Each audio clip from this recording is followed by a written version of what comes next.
Sa isang bakanting lote sa Barangay Libotong, Naga City, nagtapos ang halos isang linggong paghahanap sa 17 anyos na si Rosel Bandojo. Halos hindi na makilala ang biktima dahil naaagnas na ang bangkay ng matagpuan noong Biyernes.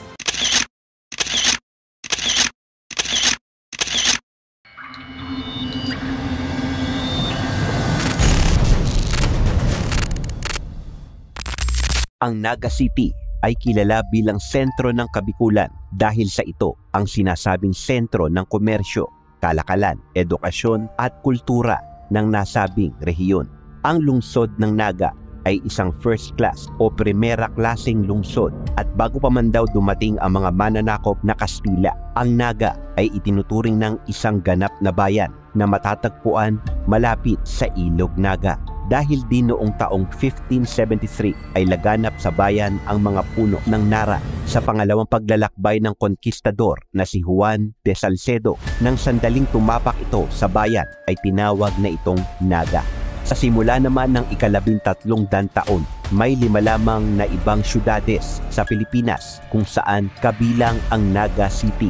Ngayong araw, ang istorya natin ay iikot sa isang pangyayari sa isa sa mga barangay sa Naga City na tinatawag na Barangay Libotong. Sabay-sabay nating balikan ang insidente kung saan nasawi ang isang 17 anyos na babae na si Rosel Bandojo. Alamin natin kung ano nga bang nangyari sa kanya at alamin din natin kung meron nga bang hustisya. Ngunit bago ang lahat, kung bago ka pa lang sa ating channel, ay inaanyayahan kita kaibigan na mag-subscribe sa ating channel at i-hit ang notification bell para ma-notify ka sa ating mga susunod na episodes. Salmo 82, 3-4.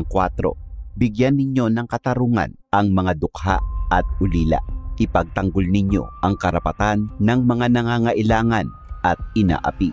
Iligtas ninyo ang mahihina at mga nangangailangan mula sa kamay ng masasama. Ika-28 ng Hulyo, taong kasalukuyan nang makatanggap ng ulat ang tanggapan ng kapulisan ng NCPO Police Station 3 Headquarters sa Naga City tungkol sa natagpuang isang katawan sa isang bakante at abandonadong lote sa Barangay Libotong. Sinasabi na ang katawan ay natagpuan ng isang driver ng pedicab at sinubukan nitong hanapin kung saan nga ba nagmula ang isang kakaiba at masangsang na amoy. At sa paghahanap nga niya ay natagpuan niya ang katawan ng isang dalaga na wala ng buhay. Kaya naman agad siyang nagtungo sa otoridad upang humingi ng tulong at ipaalam ang natagpuan niya. Nang magtungo naman ang mga pulis sa nasabing lugar, nahirapan pa silang pasukin ang lugar dahil sa matataas na mga bakod at maraming mga puno sa nasabing bakanteng lote. Nang mapasok na nila iyon, ay natagpuan nila ang katawan ng babae na nasa isang kalunos-lunos na sitwasyon o kalagayan.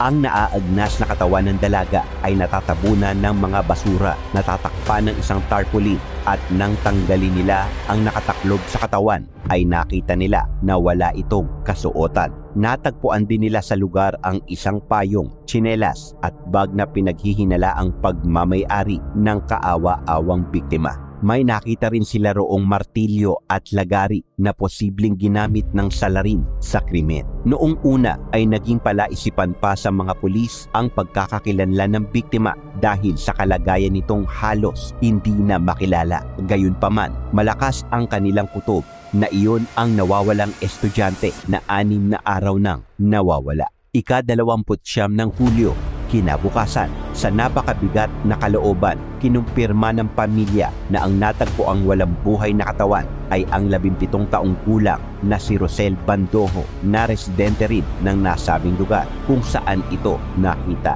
Positibo ring kinilala ng kanyang mga magulang ang biktima nang puntahan nila ito sa punerarya kung saan ito dinala. Sa pagtukoy sa pagkakakilanlan ng dalaga, agad na nabuo ang Task Force Bandojo na pinangunahan ng retired Police General at former Regional Director ng Philippine National Police Bicol na si Naga City Councilor Omar Buenafe. Gayon din sa pakikipagtulungan ng Naga City NBI upang matutukan ang pagkawala ng biktima. Ayon sa ulat, ika-23 ng Hulyo ay naiulat na nawawala na si Rosel at ito ay kumalat dahil sa post sa social media ng kapatid nito. Sinasabi na huli umano itong nakitang buhay batay na rin sa kuha ng CCTV sa crossing ng Peña Francia sa Villanueva Avenue noong ika-22 ng Hulyo ng gabi. Batay rin sa CCTV, bandang alas 8:40 ng gabi ay nakita si Rosel na naglalakad patungo sa isang convenience store upang bumili ng pagkain. Makalipas ang 10 minuto ay nakita ito nang muling tinahak ang daan pauwi sa kanilang tirahan. Sinasabi na dumaan ito sa isang madilim na bahagi ng Acacia Street at pagkatapos noon ay hindi na ito nakita. Sinasabi na huli itong nakita na may dalang payong, nakasuot ng puting t-shirt at kulay abo na jogging pants at tsinelas. Tila isinisi naman ng kapitan ng barangay sa mga kapulisan ang nangyari sa biktima dahil ayon sa kanya, unang lumapit ang pamilya ni Rosel sa kanilang tanggapan upang magsampa ng blatter. Dahil din dito, agad na nakipag-ugnayan ang mga opisyal ng barangay sa mga establishmento para sa posibleng kuha ng CCTV kung saan huling namataan ang biktima sa bakanteng lote kung saan ito natagpuang wala ng buhay. Sa kabilang banda, ang ipinagtataka naman ng kapitan ay sa kabila umano ng mga impormasyon ay hindi agad nahanap ng mga pulis ang biktima sa nasabing lugar hanggang sa tuluyan na lamang mangamoy ang katawan nito. Upang mapabilis naman ang investigasyon, si Naga City Mayor Nelson Legacion ay handang magbigay ng 100,000 piso na dinagdagan pa ni Camarines Sur 3rd District Representative Gabi ng 100,000 at ang negosyante na nagbigay din ng 100,000 na may kabuuan na 300,000 pesos na pabuya para sa kung sino man ang makapagtuturo sa taong sangkot at may kinalaman sa pangyayari sa dalaga na si Rosel. Nang lumapit naman ang pamilya sa tanggapan ng Raffy Tulfo in action, ay nadagdagan pa ang pabuya noong ika-4 ng Agosto taong 2023. Doon ay humingi sila ng tulong upang mas mapabilis ang paghuli sa salarin, gayon na rin ang pagkamit ng hustisya sa nangyari sa biktima. Nangako si Senator Idol Raffy na magbibigay ito ng halagang 500,000 piso o kalahating milyon na pabuya upang mapabilis ang pagresolba sa kaso. Sa isinagawa namang investigasyon ay nagkaroon ng 2 person of interest sa kaso. Sila alias Boboy at alias Enzo. Si Boboy ay itinuring na person of interest matapos na matagpuan ang isang damit ng pagmamay-ari nito sa pinangyarihan ng krimen. Ayon kay Boboy, may mga pagkakataon talaga na nagtutungo siya sa bakanteng lote at marahil ay doon niya naiwan ang damit. Tinanggi rin nito na may kinalaman siya sa pangyayari. Sa pagpapatuloy ng investigasyon, unti-unting luminaw na ang nangyari kay Rosel, lalo na nang may isang testigo ang lumapit sa mga otoridad. Ayon sa testigo, pagmamay-ari niya ang bag na nakita sa crime scene at ito ay inago sa kanya ni Lorenzo Purisima alias Enzo noong ika-7 ng Hulyo. Itinuro din si Lorenzo ng isang caretaker sa bakanteng lote na ito lamang umano ang may susi sa nasabing lugar at ito lamang din ang nakapapasok sa pinangyarihan ng insidente. Maliban pa rito, nalaman din ng NBI na nawawala rin ang cellphone ng biktima at gamit ang makabagong teknolohiya, nagawa niyang itrace ang lugar ng kinaroroonan ng cellphone. Ginamit umano ng NBI ang unique number or IMEI ng cellphone upang mahanap ito dahil ito umano ay sinasabing nakastore sa database na tinatawag na Equipment Identity Register. Dahil dito, nakilala nila ang 3 tao na nakabili umano ng cellphone ng biktima.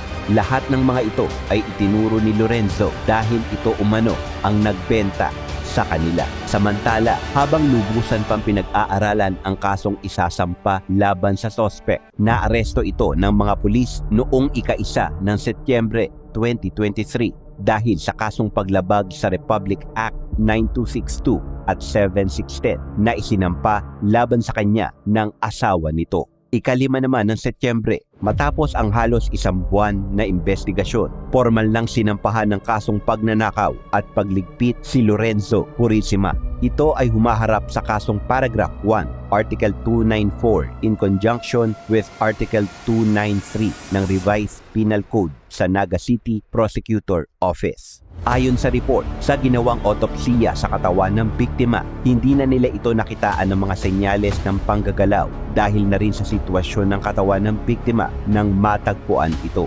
Bilang pagkilala naman sa ipinakitang professionalism at masusing investigasyon na isinigawa ng NBI, ay ibinigay ng senador na si Raffy Tulfo ang halagang ipinangako niya na 500,000 o kalahating milyong piso na pabuya sa department na kinabibilangan ni na Agent Ahero. Ang nasabi umanong halaga ay magagamit nila upang bumili ng mga kagamitan para sa kanilang tanggapan upang higit na mapabuti at mapayabong ang pagsasagawa nila sa kanilang mga tungkulin. Samantala, muli namang nagpatupad ng curfew ang alkalde ng Naga para sa mga menor de edad. Ang nasabing curfew ay magsisimula ng 10:00 ng gabi at matatapos naman tuwing 5:00 ng umaga.